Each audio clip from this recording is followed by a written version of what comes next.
कब जारी होगी लोकसभा चुनाव की अधिसूचना? आचार संहिता को लेकर राजभर का बड़ा दावा। राजभर ने बताया कब लागू होगी आचार संहिता। योगी कैबिनेट को लेकर राजभर ने दिए बड़े संकेत। चलिए दोस्तों, इन सारी खबरों को बड़े विस्तार से जानते हैं और आप लोगों से निवेदन है चैनल को सब्सक्राइब करें, बेल आइकन जरूर दबाएं, क्योंकि मेरे आने वाली वीडियो का लिंक सबसे पहले आपको मिलेगा। चलिए आगे बढ़ते हैं। देश में लोकसभा चुनाव को लेकर आदर्श आचार संहिता कब लागू होगी, इस पर एक सवाल है और इसका जवाब भारतीय चुनाव आयोग की ओर से दिया जा सकता है। हालांकि सुहेल भारतीय समाज पार्टी के राष्ट्रीय अध्यक्ष और गाजीपुर के जहूराबाद सीट से विधायक ओम प्रकाश राजभर ने इस पर बड़ा दावा कर दिया है।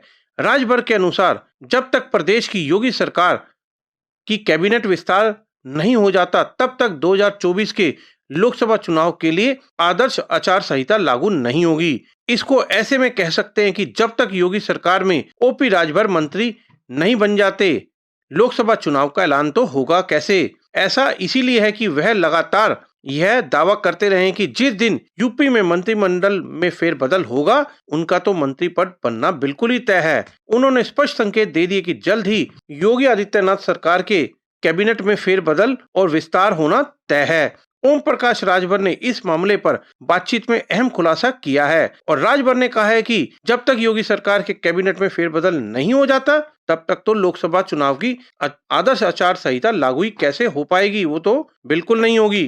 तो ओम प्रकाश राजभर अलग अलग मंचों से निरंतर यह दावा करते रहे हैं जिस दिन वर्तमान यूपी सरकार में कैबिनेट का फेरबदल होगा उन्हें मंत्री पद मिल जाएगा। ओम प्रकाश राजभर यह भी दावा कर रहे हैं कि भारत में भाजपा के आलाकमान से वह निरंतर संपर्क में है और योगी मंत्रिमंडल के फेरबदल निश्चित तौर पर उन्हें मंत्री तो पद तो मिलना परफेक्टली तय है। इसमें किसी भी तरह की कोई गुंजाइश है ही नहीं।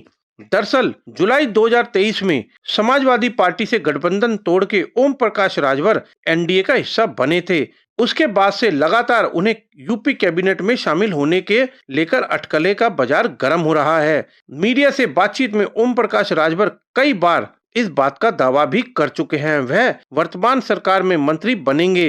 वह इस बात का भी लगातार समर्थन कर रहे हैं कि 2024 का चुनाव एनडीए गठबंधन के घटक दल के तौर पर ही लड़ेंगे। सीटों के बंटवारे को लेकर उनकी पार्टी हठ धर्मी रुख नहीं अपनाएगी। बातचीत कर सीटों की संख्या और लोकसभा क्षेत्र के लोगों के राय के आधार पर फैसला लेंगे। एनडीए के स्तर पर आखिरी निर्णय होगा।